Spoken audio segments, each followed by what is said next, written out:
What's up, everybody? My name's Eduardo, And I'm Brandon. and this is the Money Perspective, where we discuss different subjects through the perspective of money. Today's question is, what did your family teach you about money? So, Brandon, what'd your money teach you about your family, bro? What'd your family teach you about money?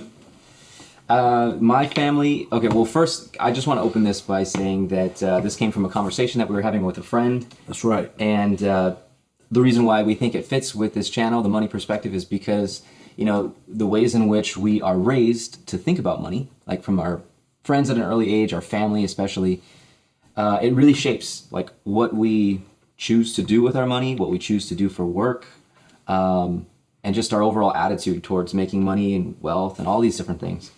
And that really shapes your life. Right. It really has a big effect. In terms of having conversations about money, but also just taking actions with money, or maybe even sometimes not taking action because of money, right?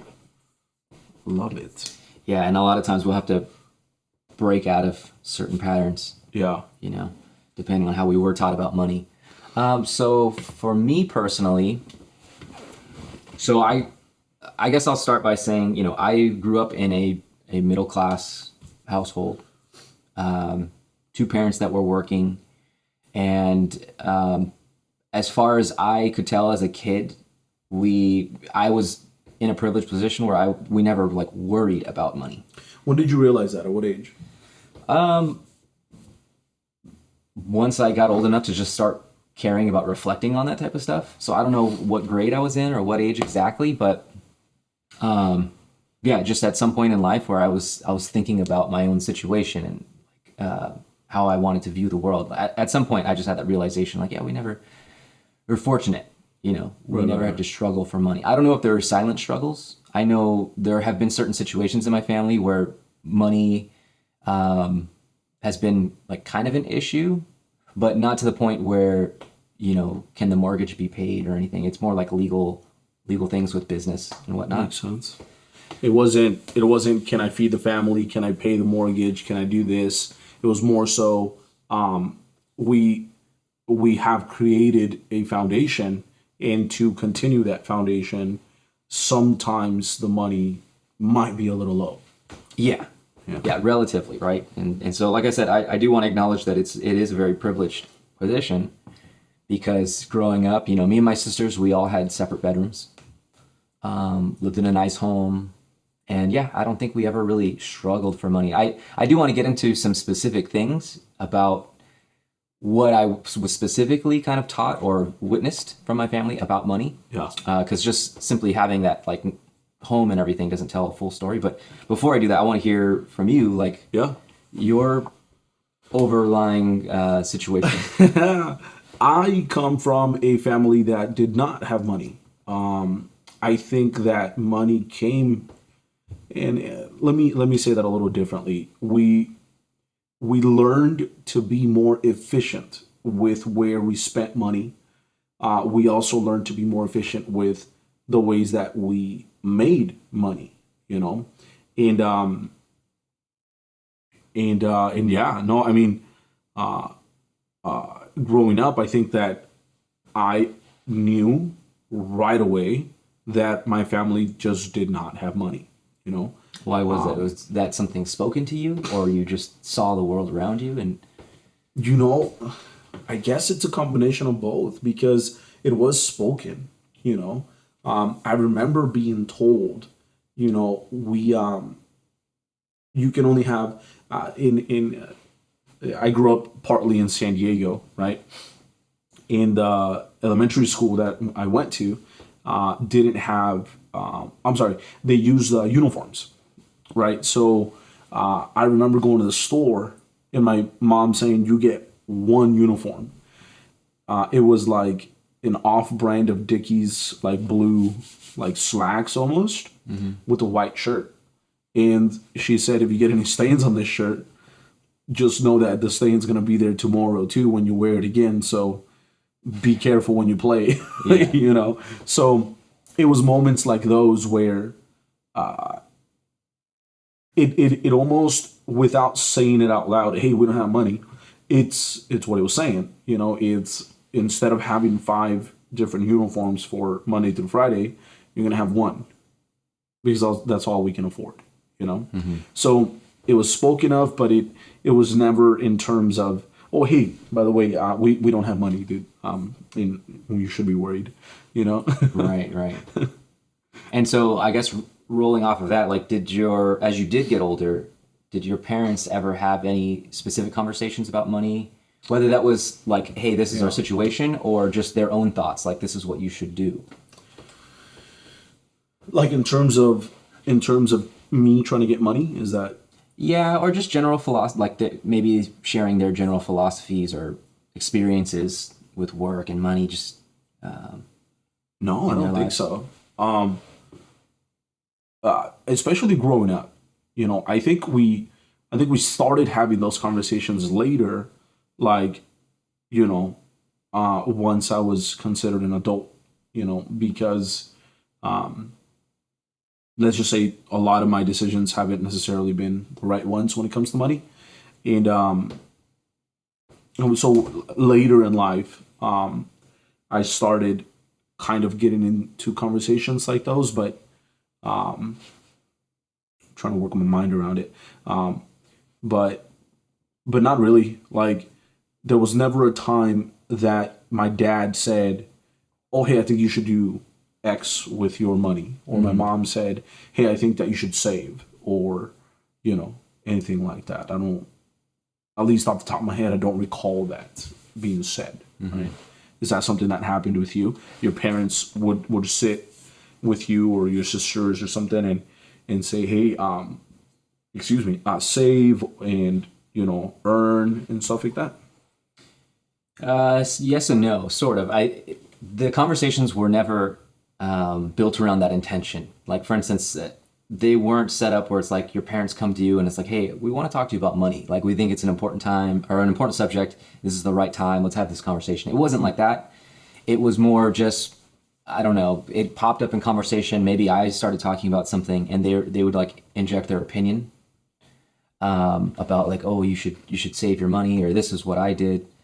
So yeah, there wasn't like a specific conversation around it, but it would be a lot of like little tidbits, I guess, little pieces of advice that were thrown in there And every now and then. is it okay if we say what your parents did growing up? Yeah, actually, that's a good idea. So my dad was a police officer in the LAPD, and so it was a good middle class lifestyle. You know, I mean, like, he made decent money by the end of his career. I think he made decent money by most people's standards. No.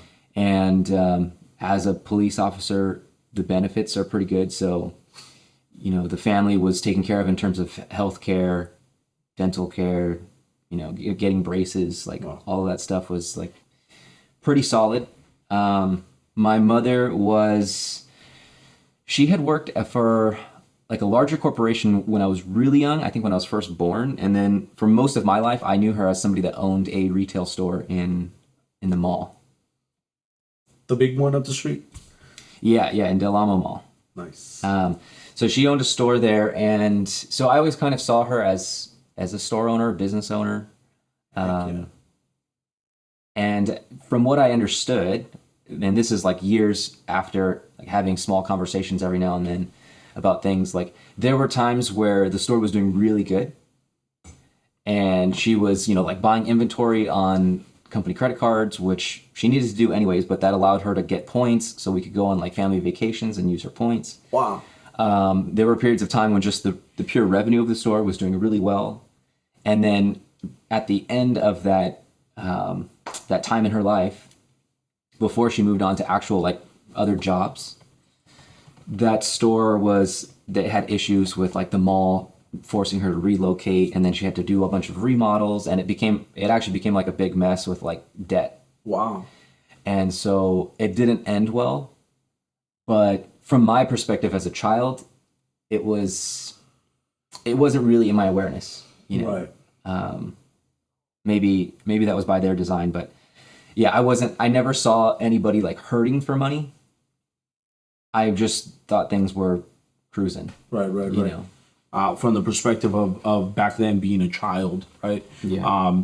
Now learning of these things and kind of looking back, kind of makes you wonder how you just passively learn through those moments, though, right? Like Yeah. you, sorry that kind of went south there with the mall, right? But I wanted to go back to what you said about credit cards, right? Your mom using credit cards and using the points to be able to travel and with you guys with the family and everything. Yeah.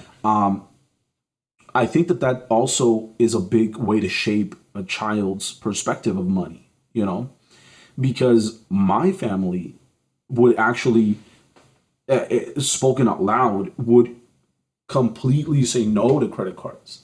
I don't believe in credit cards. They're out to get you. They Yeah. just want you to get in debt, this and that. So that was my thought. It was, oh, okay, credit cards are just bad. They just want you to get in debt. Never get a credit card in your life then. And that's just what I thought. I said, well, my parents told me this, so it must be true. Yeah, that's really interesting because I talked about my mom using credit cards for her business. Right. But that was a specific, we were talking about like me having just little conversations with my family, and every once in a while they'll inject like a little piece of advice or an opinion or something. And theirs was the opposite. Like I got a job at 16. They said like that was a thing that I was recommended to me by my parents. Start working at 16 as soon as you can get a work permit, and then once you can, like get a credit card and start building credit because it's going to be important. Yeah. And then throughout my life, I had my views on credit kind of like ebbed and flowed, like they changed, right? But that was the initial advice, which sounds like it was opposite from your experience. From mine, What was like, it? It was go to credit cards and use them for your advantage kind of thing? yes, not like go crazy. Obviously, there was always that caution of, you can get yourself in trouble, Right. but get at least one card and spend some money that you're going to spend anyways, and then pay it off so you can build a credit score. So Right. by the time you need to buy a car or a home, or not a home, but actually, yeah, a home bases off your credit score too. So pay rent, whatever requires a credit score, you'll have something built up. It's funny to hear you say.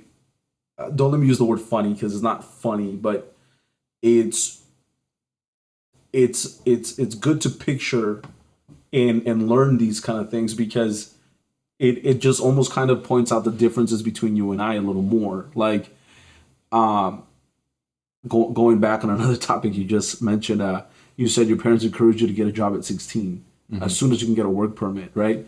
I hope that the YouTube overlords don't get my parents in trouble for this, right? But I had to start working at 12. Like it wasn't an option. Like it was no, let's wait till you have a little bit of muscle and mass in your body. Right. And maybe at 16 you can start working. It was, hey, go to sleep. I know it's 6 p.m., but go to sleep right now because you got to wake up at 2 a.m. and go to work with me at 3 a.m. I'll drop you off at school after we do our first job. Like it's and to me it's just okay. That's something with you. You know. Yeah, as I was saying my part, I was thinking like I know his is going to be very different. So it's incredible to just hear it. It's incredible to see it kind of play out and just kind of see those differences. And at this, I don't know if this is, maybe it's already obvious or it's like evident why the reason, but from in your own words, like why was that? Why was 12 like, hey, you're already expected to be productive? I don't think it was the age. Like I don't think it's oh hey, you're 12 now, you got to start working. I think it was just the time that my parents needed help. I could have easily been 10. It's just that my dad has always been in landscaping. Because of course, right? So he just it was at a point where he just needed a worker. And sure, you can go hire a worker and pay them and sustain their family, or here's your 12-year-old son who, your job begins at 3 in the morning anyway. He's not in school at 3 a.m. You can easily get 5 hours of work from him before school. So it wasn't necessarily, oh, hey, we got to start working at 12. It was just my dad's business at the time was at a point where he needed the help. So, like I said, I could have easily been 11. I could have been 13. It just happened to be 12, And at the time, like, what did you think about that? I tried thinking back to that, and I don't remember. I mean, I definitely enjoyed stopping by the donut shop, and like he'd buy me a coffee or a donut, and we'd just go, right, hop in the truck and go. I remember those moments. And back then, it was the early 2000s. Yeah. So a coffee and a donut was freaking $1. It is not that anymore. and yeah, no, I didn't really think much about it then. Because we lived in a neighborhood that was not affluent. I tried saying that very nicely. Other kids around me were probably doing the same thing, if in a different way sometimes. But I remember thinking, oh, this is just what we do. Okay, it's just part of life. It's just, That's so interesting to me because I've, as I've gotten older, I've seen, like, let's say cousins that are younger than me or other friends, siblings of friends, just different people in life, right? That I've seen that maybe are starting to go to college, for instance. Yeah. And because they're going to college, their parents want them to focus on their studies. They don't want them to have to worry about balancing their studies with work. And so they'll pay for their college, or they'll pay for their, like, just some kind of allowance or something so they can have spending money. And they have, up until this point, or not even up until this point, like through this point of college, they still have never had a job. Wow. Right. And so from my perspective, which again is like, it's a very privileged perspective, because that's just how it played out. I would be thinking to myself, it would probably be good if they had started working, because it teaches you a lot of things, right? All kinds of things comes with a good work ethic and starting to work a job younger. And to me, younger was like 16, right? And you have these people that are 21 to 23 or something, still never had a job yet. Right. And that seems weird to me. But then on the other end of the spectrum, you've got somebody that's starting at 12.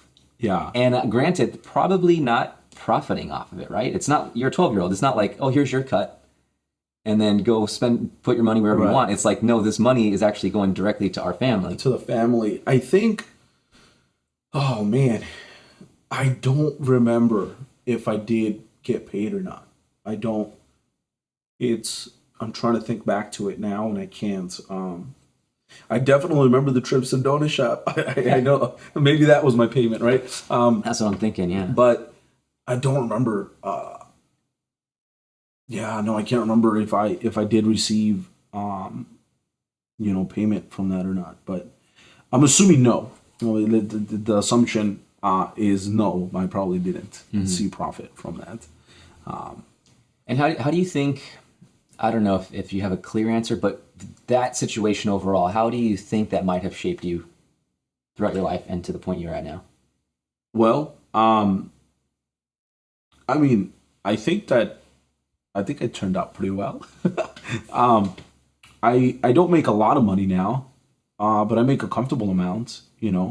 It's under 60 grand a year, but pretty close to, and that's a pretty comfortable living. I remember being in my early 20s, and there was a year that I filed $12,000 for that year. That's literally $1,000 a month.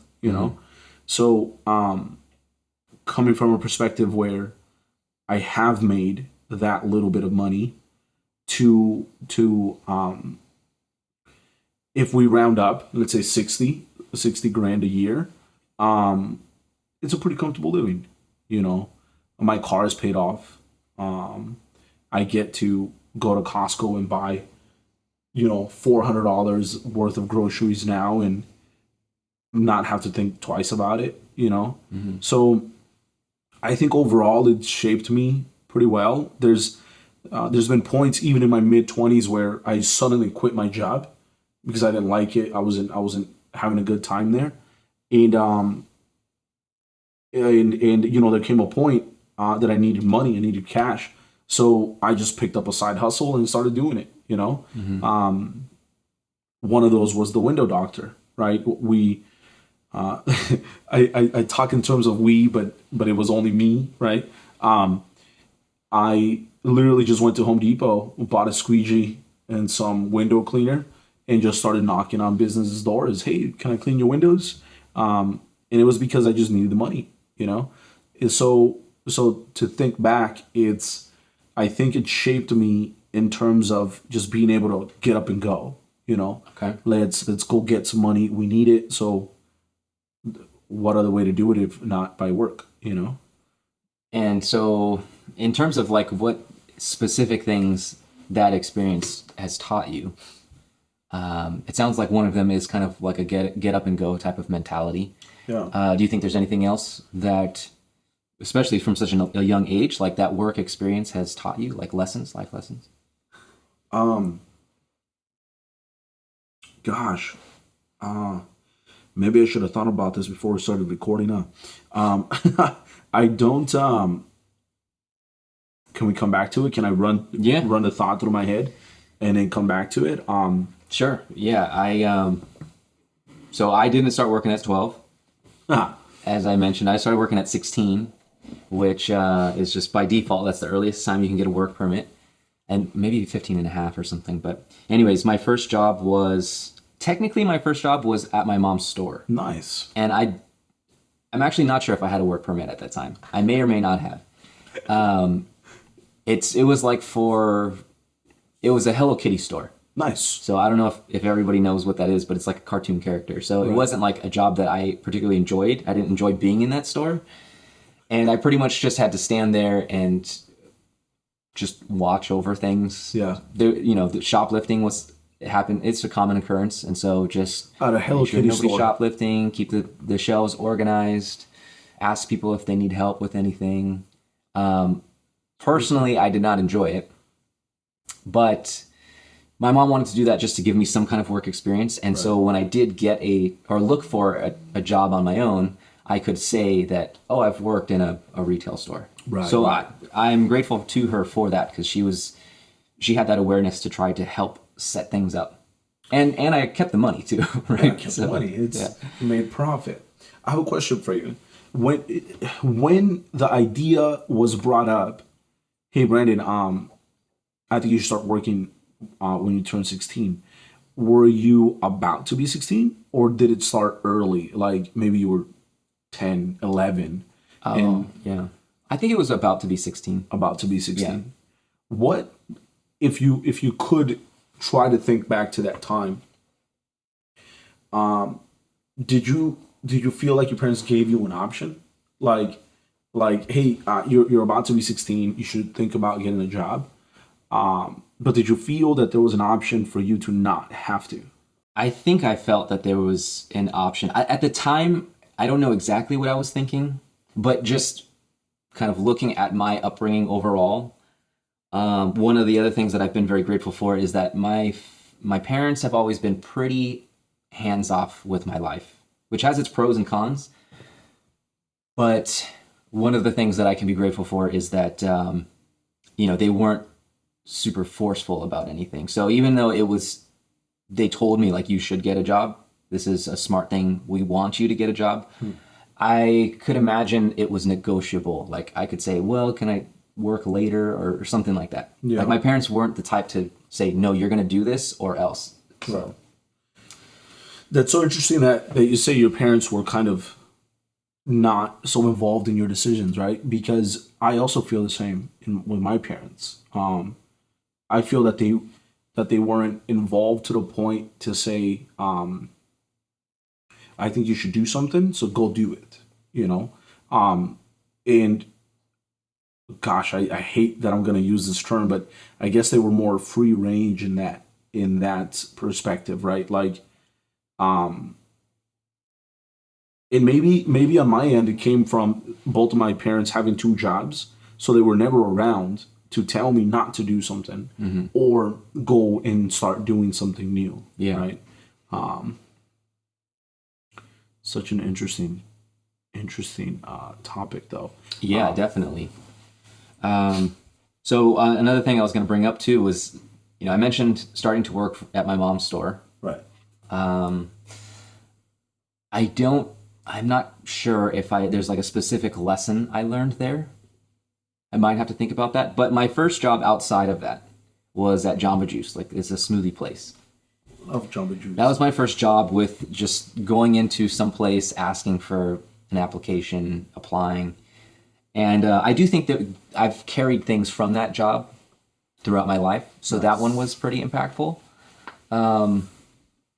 Heck yeah. Yeah, I think one of them, for instance, was the person that owned the store. Yeah. This franchise. A lot of people didn't like him. He was very direct. Okay. If you were late, he was going to say, you're late by like a minute. Don't do that again. Wow. Right. And if you made mistakes, it's the same thing. Like, you made a mistake, don't do it. So he kind of rubbed people the wrong way. He didn't have like a temper or anything, but he didn't try to just be nice. Yeah. For no reason. Right. But he wasn't a mean person either. Right. And so what I got out of that was like, I went to work. I showed up on time, did my job, did whatever he said we should do, and just tried to be a good employee. Yeah. And I remember after a while, like, I just got this sense that I was appreciated, that he valued me as an employee, and he trusted me. Huh. So at some point I became a shift lead, and he kind of built that trust. And at the same time that was happening, I would see these other employees that were kind of having their gripes about him and saying how he's a jerk, and he was always kind of like more overwatching of certain people.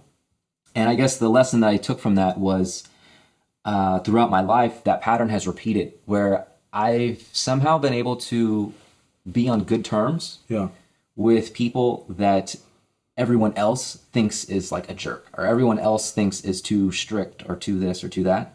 It's probably why you and I are friends. Yeah. Well, I think it was just, the lesson was that if you just are a decent person, right? Because I think the reason like he had problems with other people was because they kind of talked back in terms of like, I don't want to do this. Yeah. This is too hard. I can't do this. And they just kind of made life more difficult for him. Yeah. And I kind of just took this lesson of like, as long as it's a mutual relationship, obviously there can be lines that somebody crosses, right, when they're just being kind of a jerk. But yeah, I've always taken that ever since then, and kind of been able to build some kind of relationship with otherwise difficult people. Were you ever involved in the money side of Jamba Juice?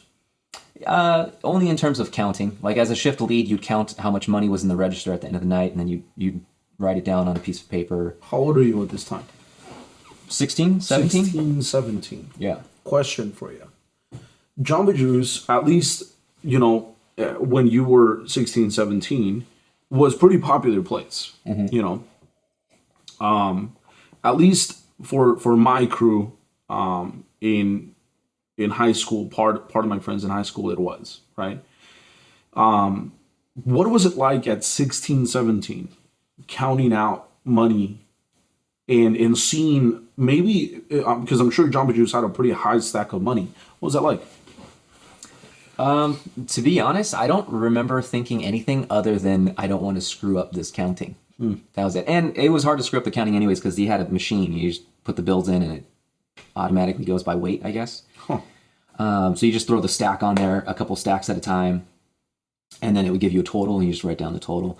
But I don't remember ever looking at the cash and thinking anything like, oh, this must be a gold mine, or this is like, this is more cash than I've ever seen. I was just focused on doing my job pretty much. Well, here's why I ask, right? I worked for a bank, and I remember getting $80,000 in cash in like my second day as a teller. And I'm like, I have never seen this amount of money Yeah, it's a lot at one time. ever, you know? So, and I'm in my 20s at this point. Nah, was I in my 20s? I don't even know. I think I was in my 20s. If not, I was in leaving my teenage years. But I remember that feeling, you know, it's like, holy smack, there are 80 grand in front of me. And I remember that feeling being super like, almost, it's like a deep, like rooted feeling of there's a lot of money in front of me. I've never seen this amount. How do you even get this amount? And just those thoughts kind of, you know, start running through my head. Yeah. Do you remember anything happening like that? No, not really. Huh. Maybe there's 80 grand laying around your house growing up, Well, and I you were think already accustomed to At it. that job, you know, we were dealing with like hundreds of dollars. Yeah. Which is, it's a lot. Like, who wouldn't want an extra couple $100s or a few $100s? But it wasn't mind blowing. You know, it wasn't in the thousands, I don't think. And it certainly wasn't in the tens of thousands. So, and then subsequent jobs after that, I've never been like counting cash or like had cash in front of me. So yeah, I never really got that sense. One question that just popped up into my mind though Yeah. is, you know, we're talking about specifically how our families and our upbringings have shaped our perspective on money. And I'm curious about not just you, but if your experience, your perspective of money has contrasted at all with your siblings. Because I know you have 2 siblings. Yeah. Contrasted?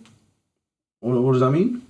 Like if it's differed at all. Like, so for instance, I don't know so much about my younger sister, but I vividly remember at some point my older sister talking about how being rich makes you a bad person, Oh, wow. right? And so that was never something that was important to her or something to aspire to. Yeah. And that was in contrast to me because at the time I was thinking the opposite, like being rich doesn't make you a bad person. Yeah. I want to be rich one day. And so we just kind of had those different views. I don't know where hers came from, but Yeah. there was definitely a difference. I think that's another thing you and I have in common, Brandon. My sister also said something like that to me. My sister is also older. And I'm trying to think back to her exact words, and I'm going to try and relate what I think were her exact words. People who own businesses are all greedy, and they're all in it for the money.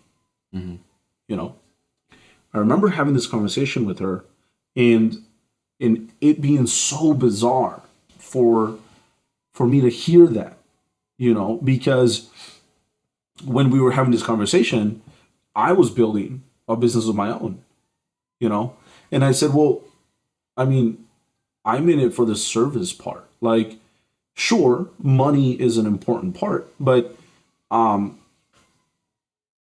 what's wrong with owning a business and making money from it? Like, and she, you know, her answer at that time was, you just don't get it, you know. Like, well, please help me understand, you know. Yeah. That you said everybody who owns a business is greedy. They just want money. That's all they want, you know. Like what? Like what business, you know? And the example she used is a boba shop that we used to go to. She's like, well, think about this boba shop. They're not making the drinks because they want to give them out for free. They're making the drinks so they can charge you $10 for it, you know. And I'm like, I don't see anything wrong with that, you know. Right. Why do you think she saw something wrong with it? I don't know. To this day, I still don't know. And it was bizarre. It was bizarre, and it's still it's a business. Like, you know. And at the time, she was working for a pretty prestigious. Let me not say the name of where she works, because let's just say she's an environmental scientist, is what she is. You know. Very, very smart girl, man. My sister has always excelled in school, and I've always been impressed with her ability to do school, you know. And I just asked her, I'm like, well, you have a job, right? Could we say that you're greedy because you're not working for free? Right. You're not showing up to work because you just, well, could be, but most people don't. Most people don't Show up to work because I just want to do this for free. And at that time, she wasn't. Yeah. Right. And we're having this conversation, and I asked them, well, does that mean that you're greedy then? You know? Well, no, I'm not. Well, no, of course I'm not greedy. You know? And I'm like, okay, all right. There's a disconnect here, and I was way too young to at that moment to understand it. You know? She is older. I was asking my older sibling for, questions and advice. And I remember her almost kind of taken aback, like I guess that is similar, But I'm bringing it all back together. I think that's a definition of what my parents kind of instilled in her. Okay. How much older is she? I think it's a couple years. A couple years? I don't. Okay. I don't actually know. But I think it's a couple years. Okay. Excuse me. And because I clearly remember in my mom having to argue her way through shopping, basically. We'd go to the swap meet on a Sunday, and the shoes that she's gonna buy for us are $20, but she's gonna haggle her way to $10 per shoe. Your mom is. Right? Okay. Because it's not that she wants to, it's that she almost has to because the money's tight. So I think that me being younger, I saw that and I just said, okay, well, this is something that just happens. My sister being older, maybe was instilled with the thought of these people own a business. They're selling the shoes for $20, but they're greedy. So let me show you that we can get it for a lower price if you just haggle a little more, So maybe it comes from that. I don't actually know, right? But yeah, it could be. It's interesting how different children in the same family have different experiences and different perspectives. And I think maybe some of that is just because their brains are different. Yeah. Not just the times, like she grew up before you, so maybe situations were changing versus when you were a kid, but also she's just a different person. Maybe the way she reacts to certain things make her feel differently or something. I don't know. I know for my sister, like having that contrast, and she kind of had that attitude towards money. This was at a point in my life where me and my sister were in contrast in a lot of different ways, and I kind of wanted that. I have a good relationship with my older sister now, but at the time it was like if she was doing something, it was a signal to me to like do the opposite. Wow. Yeah. Because she kind of gave my parents, I think, a harder time than I tended to, I think, and that's what I've been told. And so I kind of liked that there was that contrast. And it was, to be clear, the opposite in everything, or opposite when it comes to money and in relationship to money? I don't know if I'd say everything, but I would say most things. Like one that stands out in my head is music, which is a whole separate topic, but like, the music that she listened to, I thought was like bad music, which looking back is a kind of a dumb way to look at it. But at the time I was like, if she's listening to it, like I'm going to go this way. So I'm in a sense that might've shaped my perspective of money. It kind of at least affirmed what I was already thinking, which was like, making money doesn't make you evil or doesn't make you a corrupt person, Right. So yeah, that definitely played a bit of a role. Between the opposite, huh? Yeah. Wait, so you guys have a good relationship now. Do you guys talk about money? No. No, ever. It doesn't. You don't visit her, and the conversation on money ever comes up. With her, no. I wouldn't mind it. I think I welcome conversations about money. I know they can be a little bit uncomfortable, particularly I've always viewed it this way. Like having conversations about money throughout my life would have been uncomfortable because of my situations.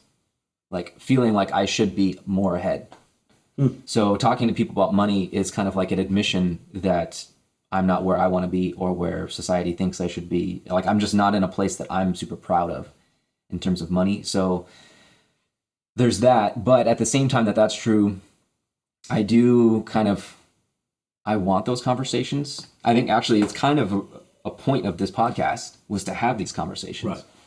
Because for a lot of people it is taboo.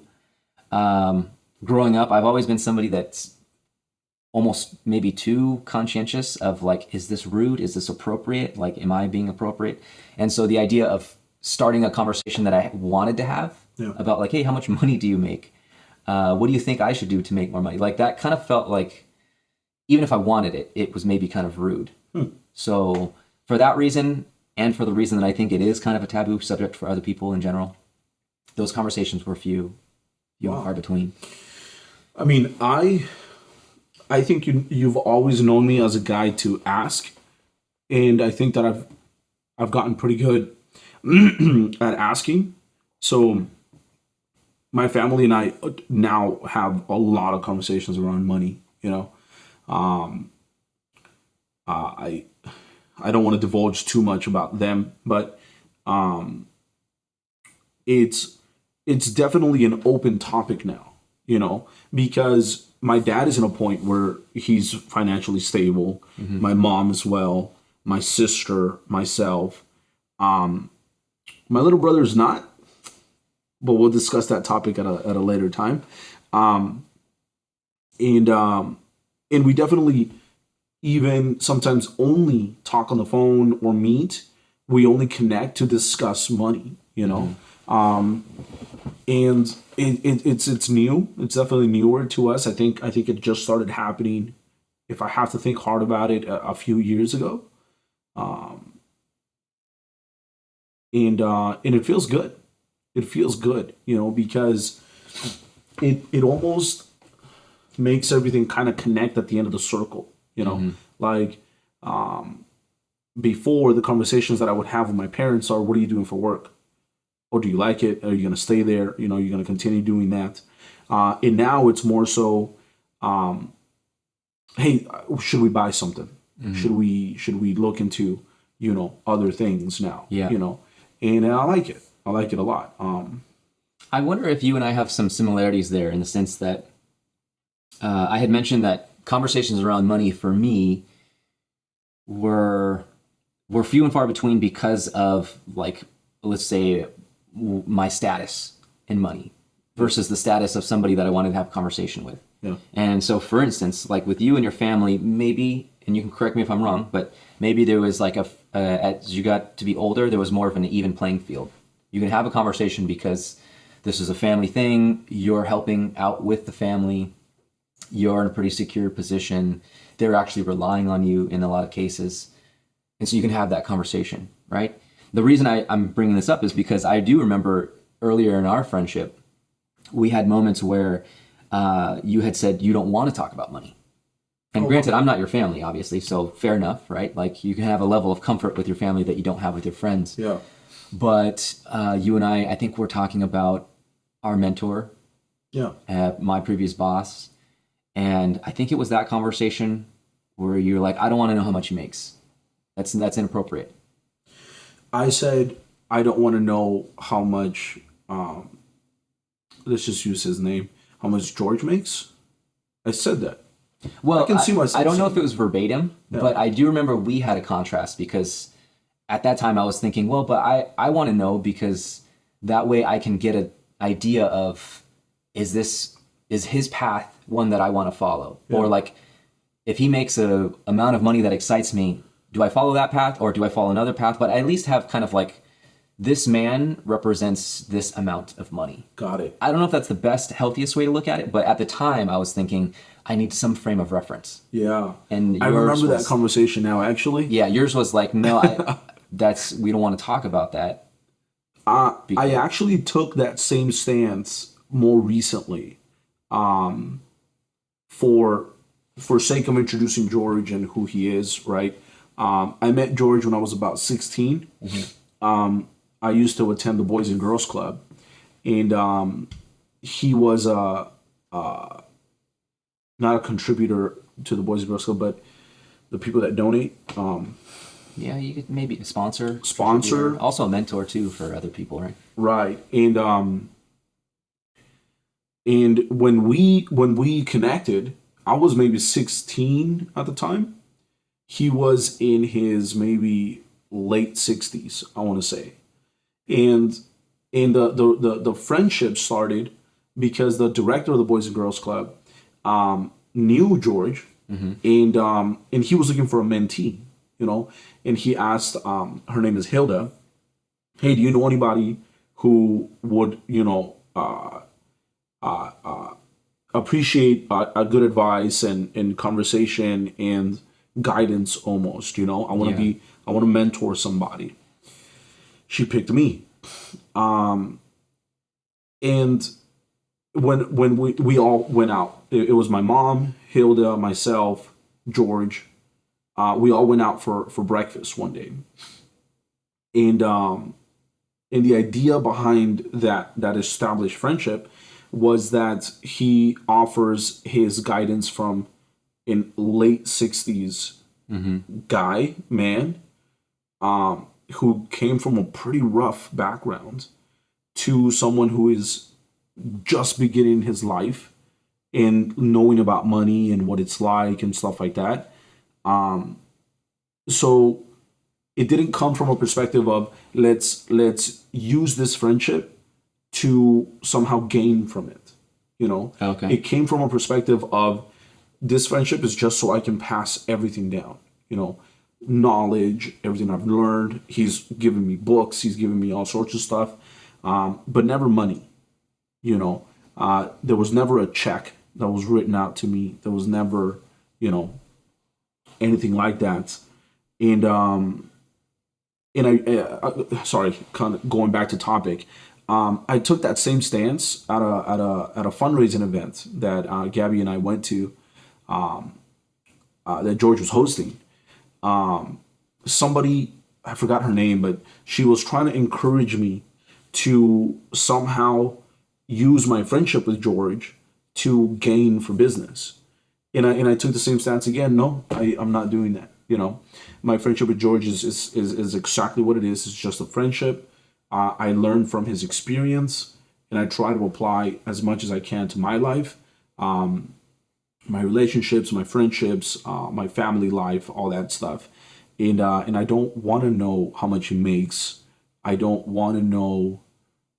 I don't want any financial thing from him, and that's where that kind of came from. It was more so I've already seen the kind of house that he owns. I've already seen the car that he drives. I met his wife and in what she does, and I know that it's an established, successful person. In what is success, right? But it's definitely something I want, And whether there's a money figure or not, it's definitely better than mine now. So that's definitely something I want.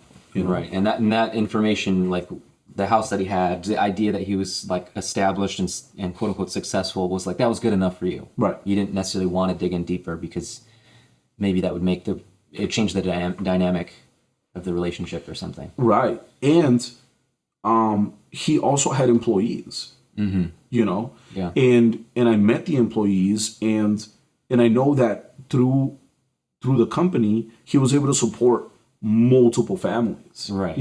So if he can have this high status and also be able to provide work and financial stability for other families,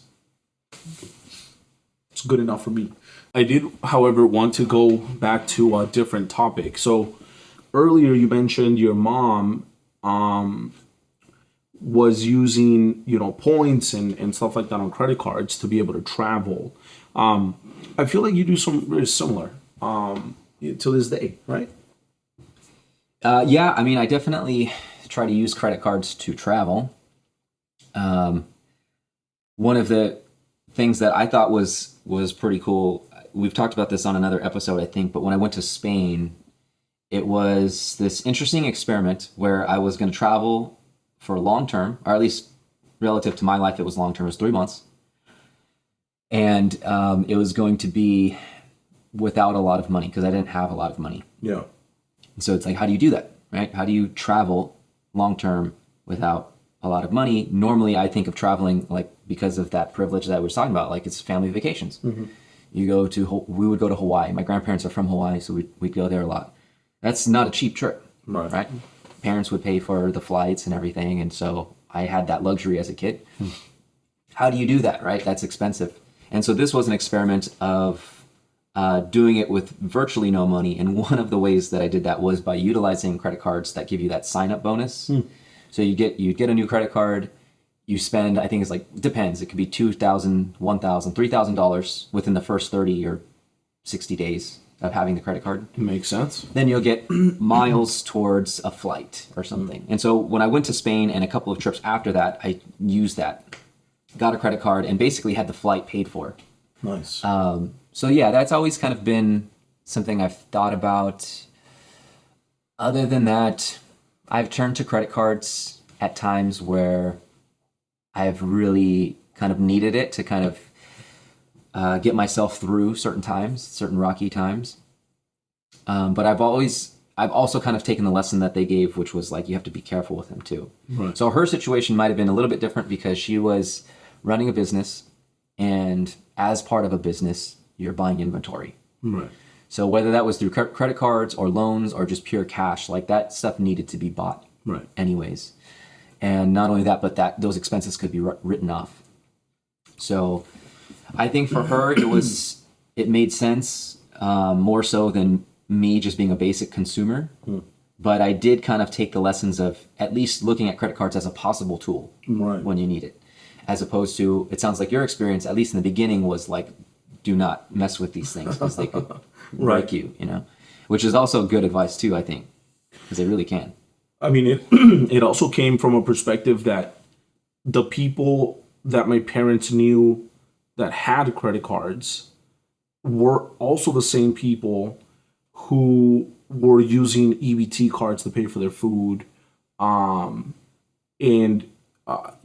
just kind of working the system and quote unquote to gain. Now I know that it's clearly not working in their favor, right? But my parents were getting the information of credit cards through these kind of people, and it was like, no, dude, they give you money, like they give you $10,000 to use on a plastic card, go buy shoes and go buy all sorts of stuff, and you guys can live a comfortable life. It's America, you can do it. And luckily, dude, gosh, my parents had the ability to look forward and say, something's off there. It doesn't sound right. Don't do this at all. Yeah. Because I understand credit cards now, and I use them too. Dude, I use a lot of them. So, yeah, it's definitely, when used smartly, great system to have for sure. Yeah, they can definitely be used as a tool. But yeah, you can also become heavily in debt and kind of a snowball effect of debt. So it's interesting. I almost see it as like, broadly speaking, there's like three categories of people. Like on one hand, you've got kind of that immigrant story, right? Come to this country without much of anything. And a lot of the talk about money is about saving and not spending, not using things like credit cards and debts and loans. I mean, obviously there's a whole spectrum. Like, it's not to say that every immigrant family is the same, but the reason I bring that up is because my ex-girlfriend came from that background too. Immigrant family, very much everything is like, we don't necessarily know a lot about money. So our best advice to you is just don't spend it, but be cheap, haggle for prices and stuff, and save. Put it, like, so to speak, like put it under your mattress and just save it, because you never know when you're going to need it. Obviously, you're talking of families that literally escaped wars, they escaped Right. poverty. So it's like, save that because it could be important Such an later. interesting perspective. And my ex was, I remember this. This wasn't even that long ago. It was just a few years ago. But she was somebody that when I met her, she was like, "Yeah, I have like over 100 grand saved up." That's freaking dope. Just because I was super frugal, super didn't want to like invest it or anything, just save it. Yeah. And she did that consistently. So it's like she has a down payment for a house. Yeah. And people, a lot of people in our age group can't even say that. Right. Right. So many. So she has that. And maybe to some degree you had that. Like, had they not said that, maybe as a young kid, maybe you would have gone crazy with credit cards. Who knows, right? Let me tell you, there was definitely times in my life that I did go crazy with my money spending. And I think that my savings could have definitely been better should I have made better decisions growing up. Okay. My 20s were up there in spending, let me tell you. Well, I guess that also comes to that perhaps you could say a lack of sophistication, maybe. Like when you have families or people that aren't super sophisticated or know a lot of the systems of money, right? Yeah.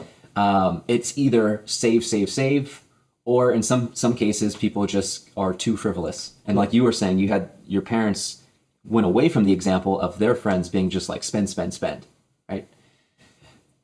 So they could go one of those two ways, but that's still kind of from that foundation of not really having a super high money education. Yeah. You know, that was for me, that kind of feels like one category.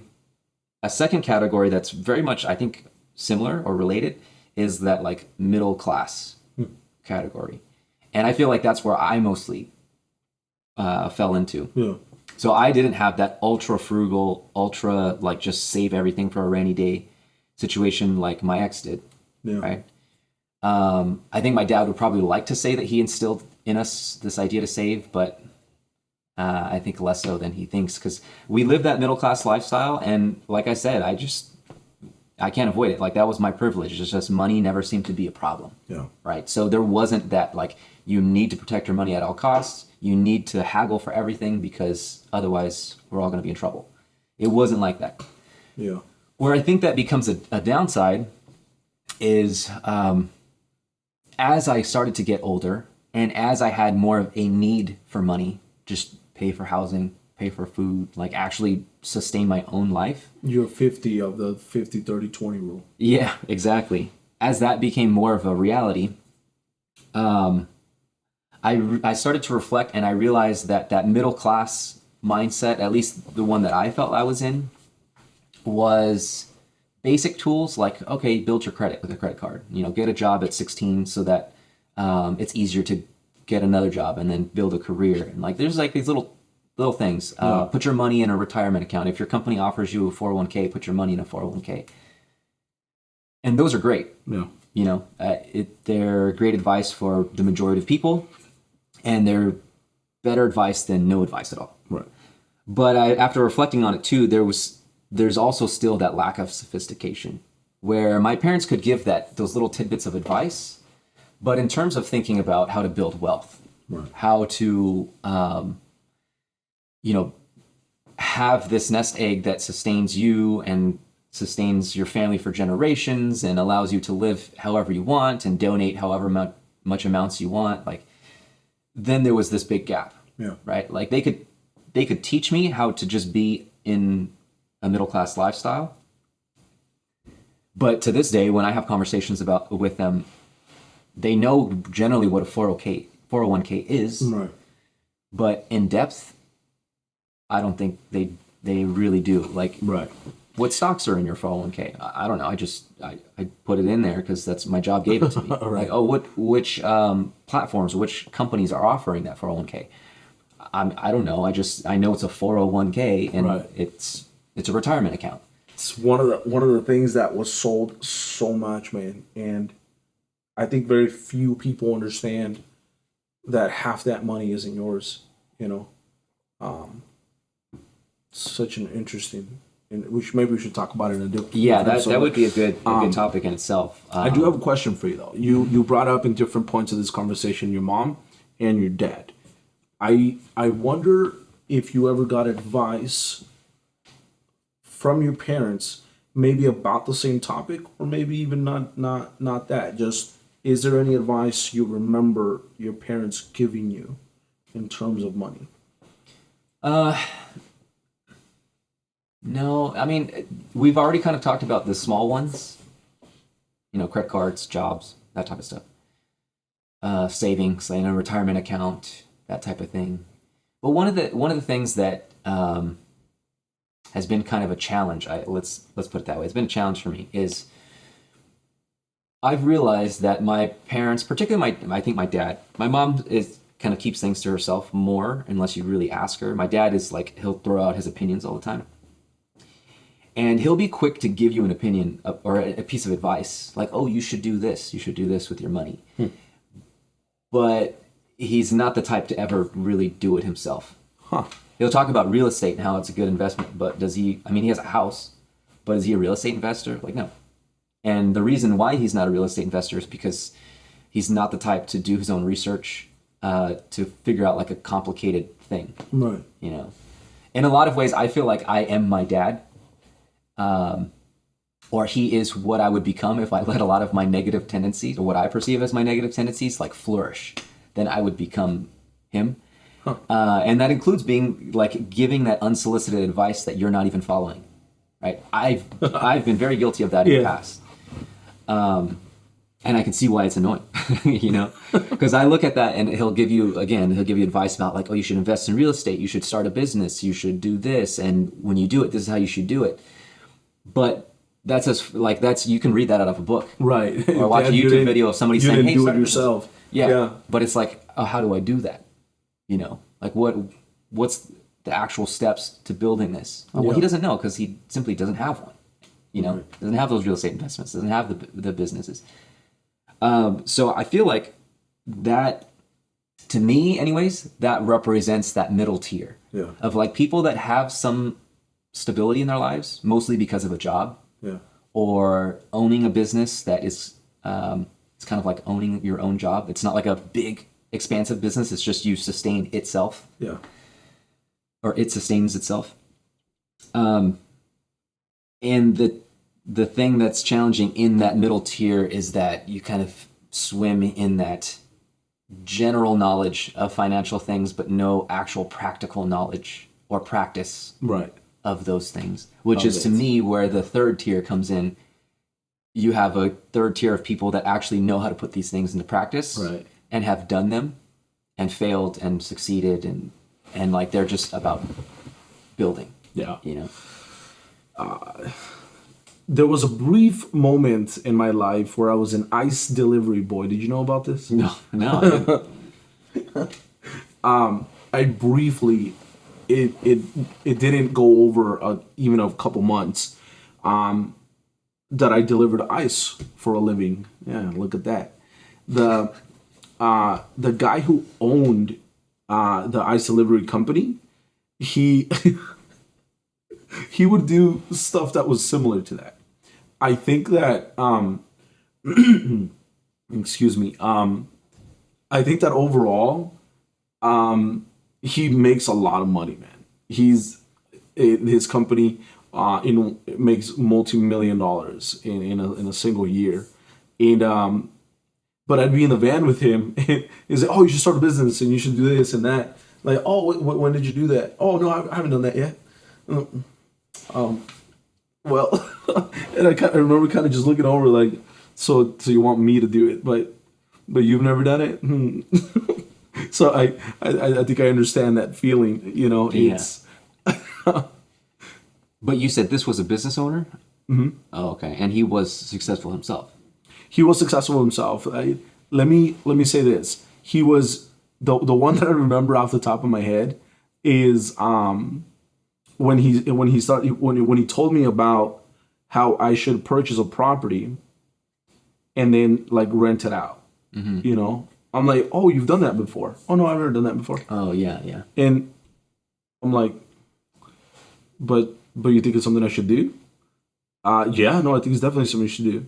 And I'm like, okay, sounds like a good idea, but you've never done it. I don't know how to continue this conversation. Like, Yeah. Yeah, that I think is an interesting topic in itself. I mean, again, I have a tendency to do that, I think, and it's because I want to share information, but that information only goes so far unless you've actually done it, right? And I think there's also an element of like we're kind of projecting when we do that, right? Like we're starting a conversation and talking about like investing in real estate, in part because we would like to be doing that too, right. and so we are just trying to like have that information be out there and like bring in whatever conversations come, but it definitely can come off as like annoying, you know, Unsolicited advice. unsolicited advice. Yeah. I don't per se remember my parents saying, here's some advice about money. But as we're having this conversation, I thought about something. My dad specifically has always done this. There's certain items around the house that you're going to use. For example, laundry detergent. You're going to use it, right? I'm blanking out on other examples, but I think that's a perfect one, right? You'd go to a store and the laundry detergent is freaking huge, right? And it costs $20. My dad was always really good at finding all those things that are sent in the mail. I don't know what they're called. Excuse me. Coupons. Coupons? Is that what they're known as? Just the stuff that comes in the mail. Is it coupons? Let's use that word. Yeah. He was always good at looking for those and saying, okay, this store specifically that's 10 miles away is selling their laundry detergent not at 20, but at a sale price of 14. Yeah.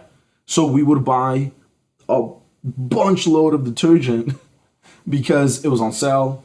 Mm-hmm. You're going to use it, so you may as well just buy it. Yeah. Store it, and then just take from it. Yeah. And I've always found that very interesting, and because it's something that I do now. You know. And don't look in that closet because your lotion is gonna fall off and hit you in the face. Yeah, I think that's one of those things that's interesting to balance in life, because for a large portion of my recent life, I've kind of been in that mode of like being able to live very frugally and minimally, and I really appreciate that about myself. I'm not like the best at it, but I don't need a whole lot. Yeah. Right. And I can get by with very little, I think, relatively little, let's say. But as I get older, I realize that is important and it's valuable, but it's only like one half of the coin, right? Like, or I'm thinking of my ex too, and like saving, right? You can get really good at that, hunting for deals, getting $5 off of your laundry detergent, getting this buy one get one free thing. But you can live your whole life like that, and not the opposite, but like an alternative is, instead of, I think this was in like a Robert Kiyosaki book or something. Yeah. It was like, instead of worrying so much about saving $5, learn how to turn $5 into $15. Right. Right. And that is a side of the coin that I didn't learn from my family. Right. I mean, generally, like I said, invest in your 401k. That'll turn some money into more money, right? Yeah. So there was that. But generally speaking, those two first tiers, like that, you just arrived here, or you're just like building and you're in that scarcity mode, versus like you don't know how to work your money. You're just kind of like enjoying that middle class lifestyle. I think those two tiers, the issue with them is they focus a lot on spending and saving, but they don't focus on like growing necessarily. I agree. Anything else you might remember growing up? No, I think those were just the big things. It was just like a general base knowledge of some things, but yeah, I'm definitely at a point right now where I'm thinking more about how do I actually invest in things. One last thing I do want to say with the time that we have left is we kind of mentioned real estate. Yeah. Right? And one thing I think about a lot right now is how my family, multiple people in my family, both grandfathers on both sides of my family, my dad, multiple people have had investment properties or like some kind of income generating property. Nice. And as far as I know, all of them have sold it because it was like a hassle. People didn't want to deal with it. When my grandfather passed away, he had a couple of properties that were passed down to his kids. And my dad always says, "Oh, I admire my father because he came from nothing, and look at he was able to buy this bar and he was able to buy this other house." And they have these ideas of like this was great, but then they sold them all Yeah. because they didn't want to deal with the hassle of it, or they had some tenants that they didn't. There was just too much trouble. Yeah. And I'm sitting here thinking, like, we all know, man, if you had real estate from decades ago in California and you held it, even they'll tell you, like, yeah, I should have held it because it would be worth like $1 million by now. And Yeah. he bought it for 150,000, you know? And so I think the reason I want to end with this is because maybe you have something like this too, where this is now where the continuation in our lives comes from. I've seen these people, and why is this pattern there? They all had these things that like I would love to have right now. Yeah. I would love to have a Right. commercial building and like 2 homes that have tenants in them, but I don't. And they gave it up And they gave because it up. it was like a headache, and they didn't have, maybe that third tier of person, let's say, would look at that and tell themselves like, how do I figure this out? Like I have this asset, I have this thing, like let's figure this out to turn it around and turn it into something. Yeah. That middle class and maybe that first class of is just more in the mindset of, well, this isn't easy, so let's get rid of it. So let's get and rid of then it, let's yeah. take that money and then let's spend it on ourselves, or maybe save it. But in my family's case, I think it was like, let's spend it on Let's ourselves. spend it on. Yeah. Yeah. Man. I mean, I can't say that I have anything close to what that's like. Don't think up until very recently, I don't think anyone in my family has ever owned real estate. Just happened very recently, but they should have definitely held on to that, man. Oh my gosh. Well, are there any things that, I guess, in this topic of learning things from your family or from your upbringing, that are not just reflections that you have now looking into the past, but things that are kind of lessons that you're going to actively take forward into your near future? Like for me, the lesson was, dude, if you have real estate, hold that. Like you have land in California, like just hold it, even if it sucks for a bit. Like figure it out, but don't sell that. Yeah. That's kind of the lesson that I'm taking with me. I don't know that I have anything to say regarding that, but I mean, here's this.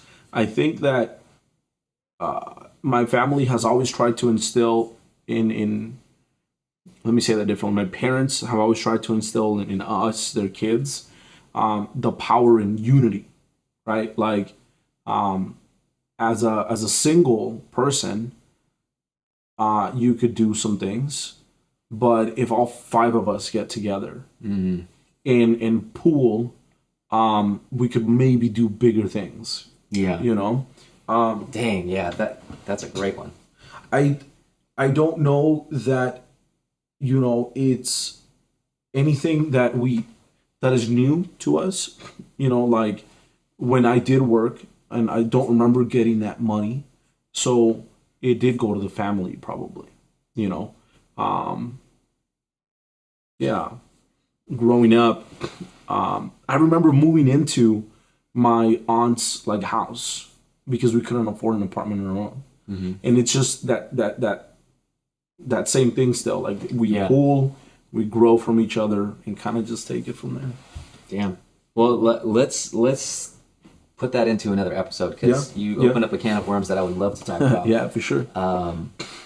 That community, like communal based Yes, sir. growth. This is the money perspective. What we talked about today is, what did your family teach you about money? Please leave some comments and tell us what your family kind of taught you. Yes. I'm Eduardo, I'm Brandon. and this has been The Money Perspective. Till next time. See ya.